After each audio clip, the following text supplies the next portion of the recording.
بسم اللہ الرحمن الرحیم۔ اللہ تبارک و تعالیٰ کے پاکیزہ نام سے آغاز کرتے ہیں جو بہت مہربان نہایت رحم والا ہے۔ الحمدللہ درس بخاری کا سلسلہ جاری و ساری ہے۔ پچھلے پروگرام میں ہم باب لا یدری متی یجیء المطر الا اللہ اس باب تک پہنچے تھے، جس کا ترجمہ ہے کہ اللہ تبارک و تعالیٰ کے سوا کوئی نہیں جانتا کہ بارش کب ہوگی، اور اس کے تحت 1039 نمبر حدیث پاک ذکر کی تھی۔ حضرت ابن عمر رضی اللہ تعالی عنہما اس کے راوی ہیں۔ وہ بیان کرتے ہیں کہ نبی کریم صلی اللہ علیہ وسلم نے ارشاد فرمایا کہ غیب کی 5 چابیاں ہیں جن کو اللہ تبارک و تعالیٰ کے سوا کوئی نہیں جانتا۔ 5 چابی سے مراد 5 قسم کے ایسے پوشیدہ امور ہیں جن کو اللہ تبارک و تعالیٰ ہی جانتا ہے۔ پھر ارشاد فرمایا کہ کوئی شخص نہیں جانتا کہ کل کیا ہوگا، اور کوئی شخص نہیں جانتا کہ ماؤں کے پیٹوں میں کیا ہے، ماں کے رحموں میں کیا ہے، لڑکا ہے، لڑکی ہے، وغیرہ وغیرہ، اور کوئی شخص نہیں جانتا کہ وہ کل کیا کرے گا، اور کوئی شخص نہیں جانتا کہ وہ زمین پر کس جگہ مرے گا، اور کوئی شخص نہیں جانتا کہ بارش کب ہوگی۔ ان میں اللہ تبارک و تعالیٰ نے 5 قسم کے غیب ذکر کیے یا پوشیدہ امور کا ذکر فرمایا، اور نبی کریم صلی اللہ علیہ وسلم نے نشاندہی بیان فرمائی کہ یہ 5 امور صرف اللہ تبارک و تعالیٰ کو ہی معلوم ہے، اللہ کے علاوہ کوئی نہیں جانتا ہے۔ تو اس کی ابھی جو 5 پوشیدہ امور ہیں ان کو غیب سے تعبیر کیا گیا، تو پہلے غیب کی تعریف دیکھ لیجئے، اس کے بعد پھر جو اللہ تبارک و تعالیٰ نے اپنے ما سوا سے ان علوم کی نفی کی ہے اس پہ ہم تھوڑا سا گفتگو کریں گے، اور صحیح اس کا جو محمل ہے حدیث پاک کا، یہ جو رحمت کونین صلی اللہ علیہ وسلم فرمانا چاہتے ہیں اس کی انشاءاللہ وضاحت کریں گے۔ تو سب سے پہلے غیب کی تعریف یاد رکھیں کہ غیب ان پوشیدہ امور کو کہتے ہیں کہ جنہیں آپ حواس خمسہ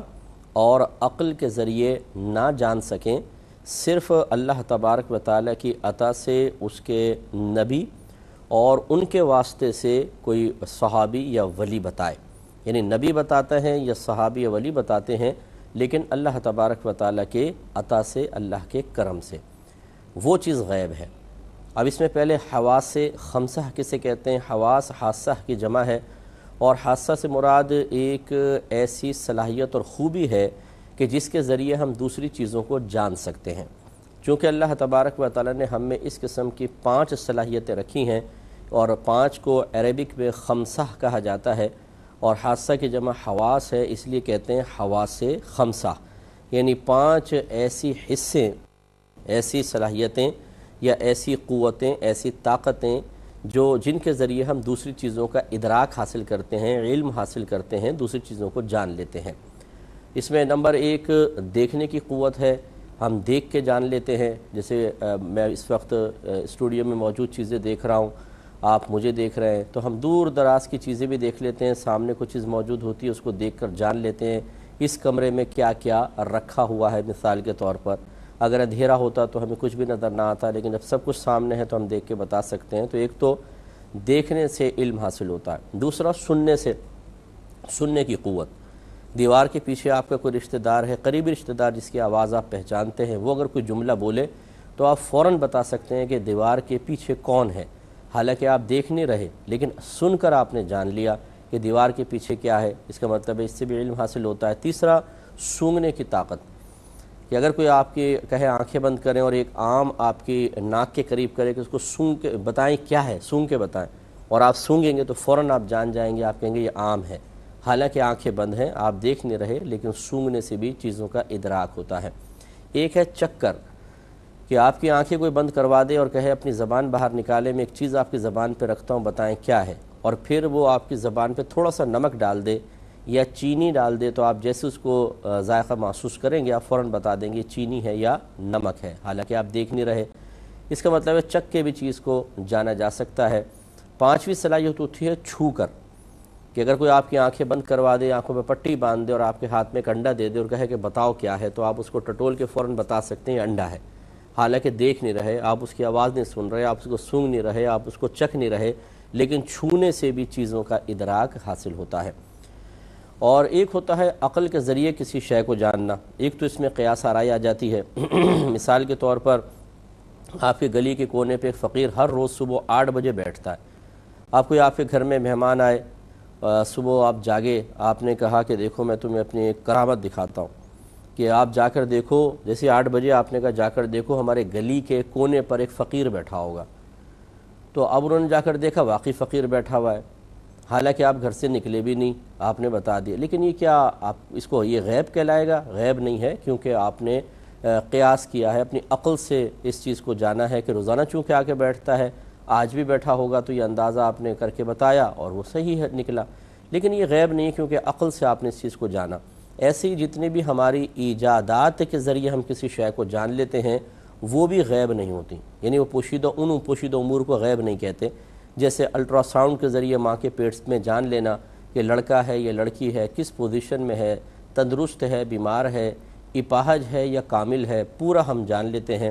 اب یہ جو ہم جان رہے ہیں، اسی طرح ڈاکٹر اسٹیتھوسکوپ لگا کر دل کی دھڑکن سنتے ہیں یا سانس کے اندر محسوس کرتے ہیں کوئی خرخراہٹ سی تو نہیں ہے، کوئی رکاوٹ تو نہیں آ رہی جس سے اندازہ ہو بھی سینہ جکڑا ہوا ہے فلاں فلاں، تو وہ آپ کے صرف اوپر رکھتے ہیں سینے پہ اور فوراً کہتے ہیں کہ نہیں بھی اس کے تو اندرونی کیفیت ایسی ہے یا ایسی ہے۔ تو اسی طریقے سے بعض اوقات ہم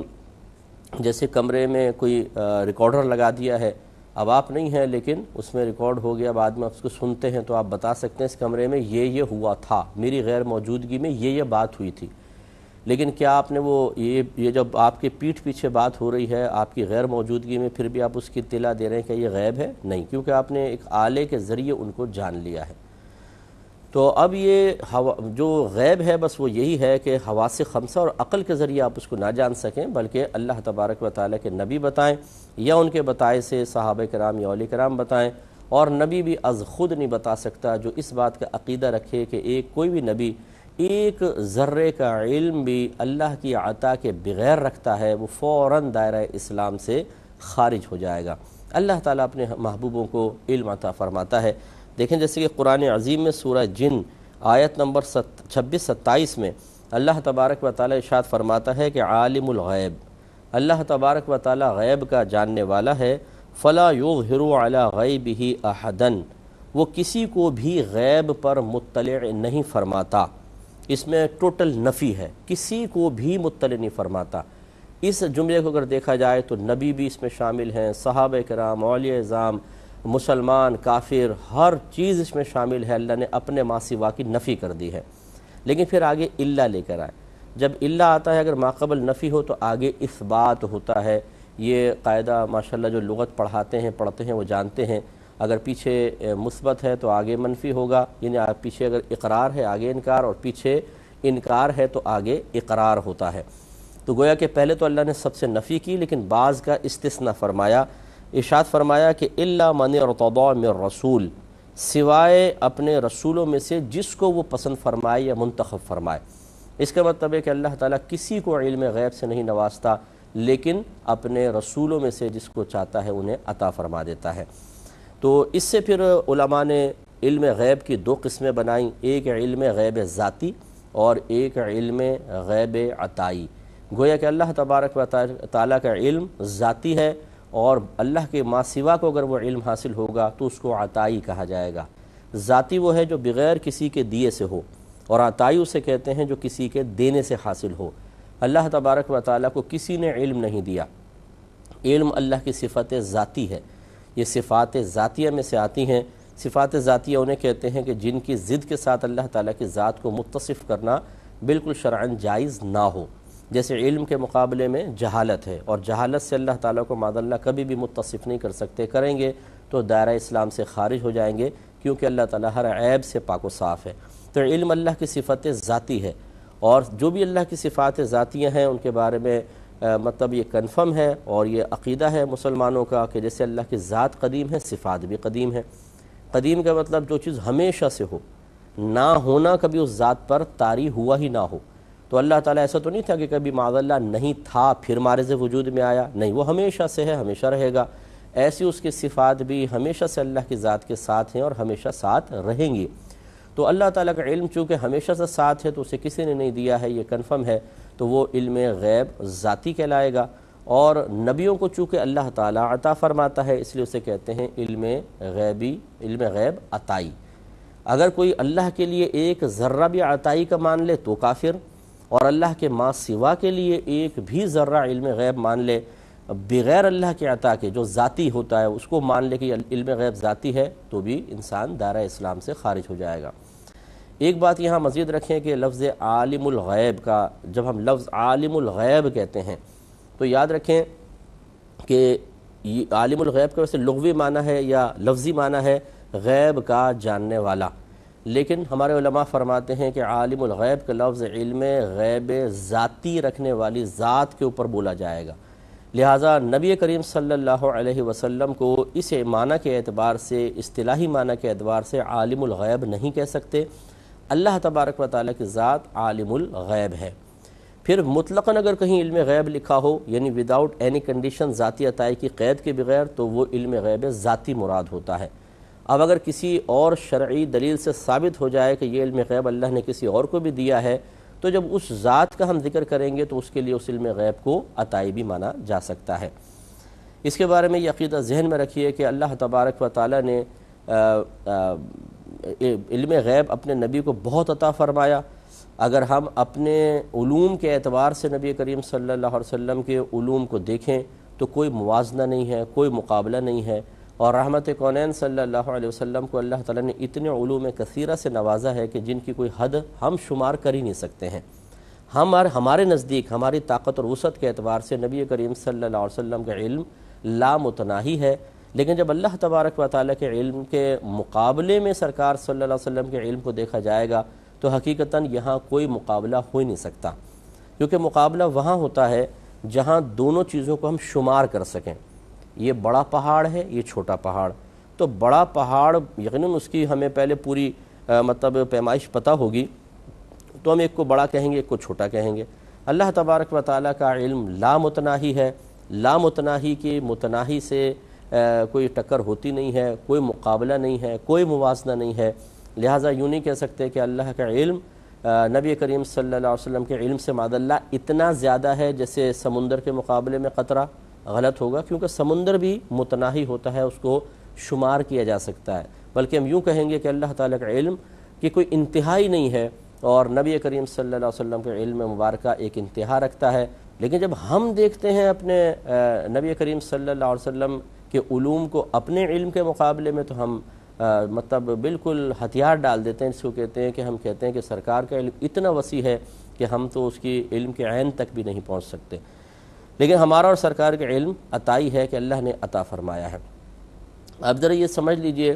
کہ اللہ تعالیٰ نے اپنے ان محبوب نفوس قدسیہ کو نبی یون کے لفظ سے مطلب قرآن عظیم میں بیان فرمایا، فلاں نبی، نوح ہمارے نبی ہیں، نبی کریم صلی اللہ علیہ وسلم کے لیے نبی کا لفظ آیا، تو اللہ تعالیٰ نے جو صفاتی نام اپنے ان عظیم ہستیوں کے لیے، اپنے ان عظیم بندوں کے لیے ذکر فرمایا، اس کا لغوی معنی ہی ہے غیب کی خبر دینے والا۔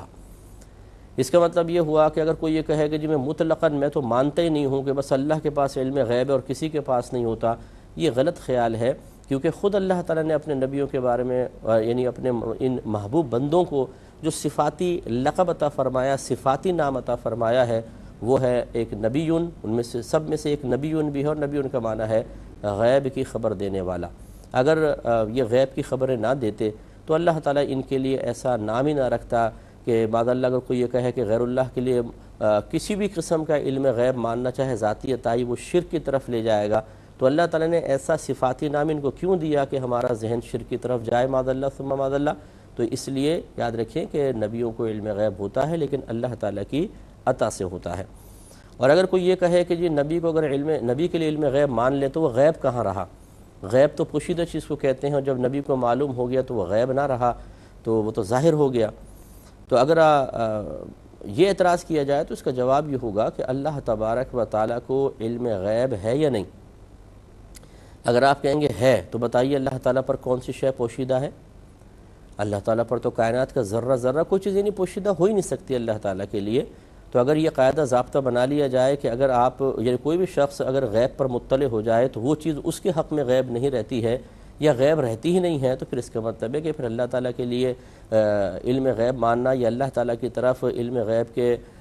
حاصل ہونے کی یا علم غیب کا حامل ہونے کی نسبت کرنا یہ شرعاً درست ہوگا؟ تو جواب یہ ہوگا کہ یقیناً اللہ تعالیٰ ہر چیز کو جانتا ہے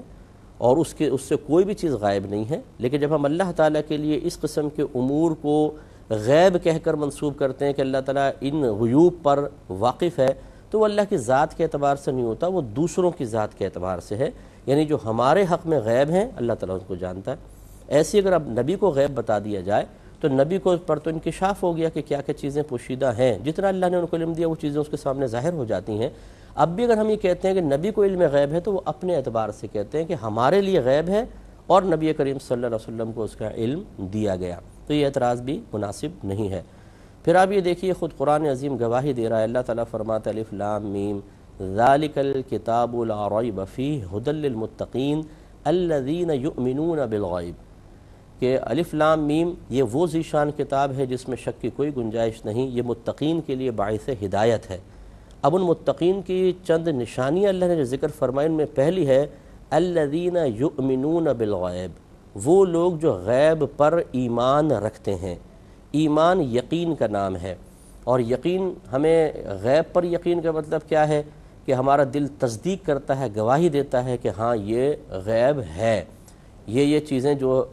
سرکار نے غیب فرمائی کہ یہ غیب ہیں یعنی موجود ہیں لیکن تمہاری نگاہوں کے سامنے نہیں ہیں، تم انہیں حواس خمسہ سے نہیں جان سکتے ہو، تم انہیں عقل کے ذریعے نہیں جان سکتے ہو، ان پر یقین رکھو۔ ہم ان پر یقین رکھتے ہیں تو پھر ہم متقین کی ایک نشانی حاصل کرنے میں کامیاب ہوتے ہیں۔ اس کا مطلب یہ ہوا کہ اگر نبی ہمارے سامنے کچھ چیزوں کو ذکر نہ کرے جو غیب ہے تو پھر اس پر یقین لانے نہ لانے کا امتحان کہاں رہا؟ اگر میں آپ کو یہ نہ بتاؤں کہ میری جیب میں کیا ہے تو پھر آپ اس کا کیسے یقین حاصل کریں گے؟ میں کم از کم اگر یہ بتاؤں مان لو کہ میری جیب میں فلاں چیز ہے، اب آپ کہتے ہیں چلے صاحب آپ کہتے ہیں تو ہم گویا کہ ہمیں یقین حاصل ہو گیا، تو گویا اب میں نے جب بتایا تو پھر آپ کو یقین حاصل ہوگا نا۔ اس کا مطلب یہ ہوا کہ متقین کی نشانی یہ ہے کہ وہ غیب پر ایمان رکھتے ہیں، اور غیب پر ایمان یا غیب کا یقین تو اسی وقت حاصل ہوگا جب ان کے سامنے اس غیب کو رکھا جائے گا۔ اب بھی وہ غیب ہی رہے گا ان کے لیے، لیکن کہا جائے گا کہ چونکہ نبی فرما رہے ہیں اس لیے مان لو کہ یہ چیز ہے، ہم اس پر یقین لاتے ہیں۔ یہی ہمارا امتحان ہوتا ہے کہ ہم بغیر دیکھے نبی کے قول کی تصدیق کرتے ہیں، تو گویا کہ نبی ہمارے سامنے غیب ظاہر کرے گا،